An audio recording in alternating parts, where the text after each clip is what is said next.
Morning all of you. कैसे हैं आप लोग? ठीक हैं?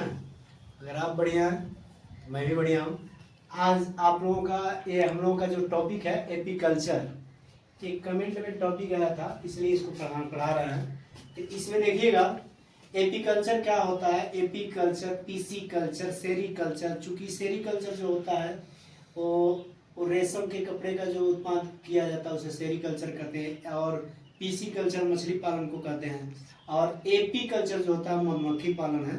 चूंकि मधुमक्खी पालन ही पूछा गया है इसलिए इसको मैं बता रहा हूँ। इसमें देखिए जो शहद होता है, हनी जो होती है, उसमें पूछेगा कौन सा शर्करा पाया जाता है, तो इसमें फ्रुक्टोज और सुक्रोज पाया जाता है। और रही बात गन्ना और चीनी और चुकंदर में, आप देखेंगे तो गन्ना और चीनी और चुकंदर में जो शर्करा पाया जाता है यानी जो मीठापन पाया जाता है वो सुक्रोज की वजह से पाया जाता है। यानी आपका क्वेश्चन यही से क्लियर हो रहा है। कोई पूछेगा कि गन्ना में क्या पाया जाता है जिसकी वजह से मीठा होता है, तो सुक्रोज की वजह से। चीनी में भी वही होता है, चुकंदर में भी वही होता है।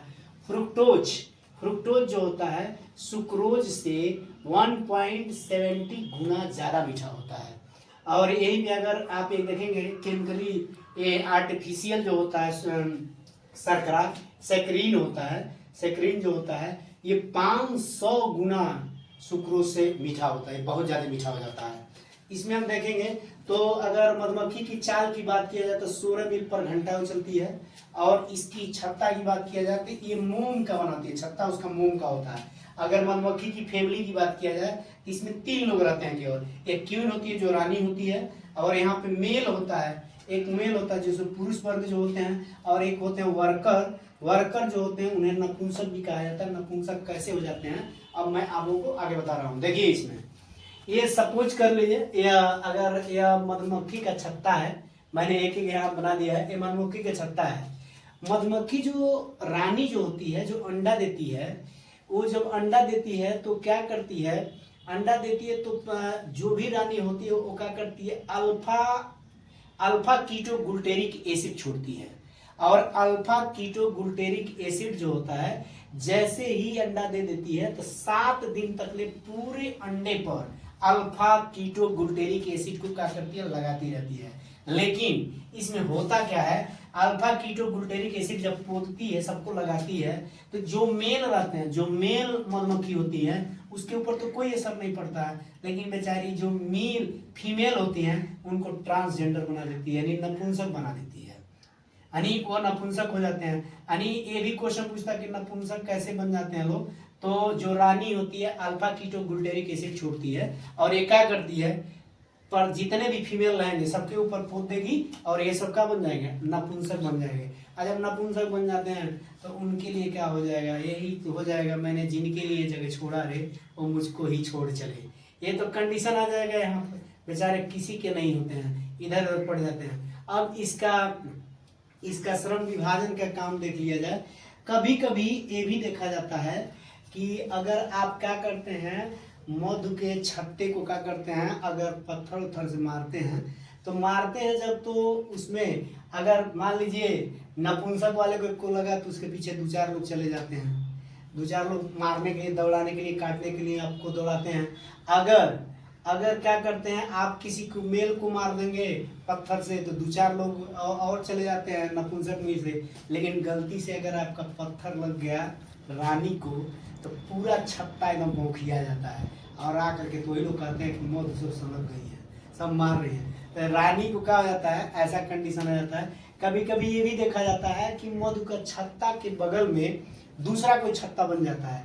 इसका रीजन यह होता है कि कभी कभी जब अल्फा गुल्टेरिक एसिड छोड़ती है मधु, यह मधुमक्खी छोड़ती है, तो कोई ऐसी फीमेल वर्ग की होती है जिसको ये अपना अल्फा कीटोगुल्टेरिक एसिड नहीं पोत पाती है, और वो क्या कर देती है, वो बन जाती है वो भी रानी। तो आप जानते हैं ना, एक म्यान में 2 तलवार थोड़ी रह सकते हैं। अब दोनों एक का होते हैं। अब वो कहती है कि अब हम दूसरा राज करेंगे। अब वो क्या करती है, उसी के बगल में दूसरा छत्ता बना लेती है, और जैसे दूसरा छत्ता बनाती है तो इधर के जो मेल रहते हैं 2-4 को देखते हैं तो कहते हैं कि ताज़ा ताज़ा कली खिली है, हम इसके दीवाने हैं। ये सब भी क्या करते हैं, धीरे धीरे करके या जा करके यहाँ छाप लेते हैं, और एक नए छत्ते का निर्माण हो जाता है। इस प्रकार के तो छत्ते का निर्माण हो जाता है। कभी कभी छत्ता मधु का सूख करके खराब हो जाता है, इसलिए खराब हो जाता है ये पत्थर मारने के बाद खुद ये रानी ही मर जाती है, तो अंडा अंडा कौन देगा, ये खत्म हो जाता है, सूख सक जाता है।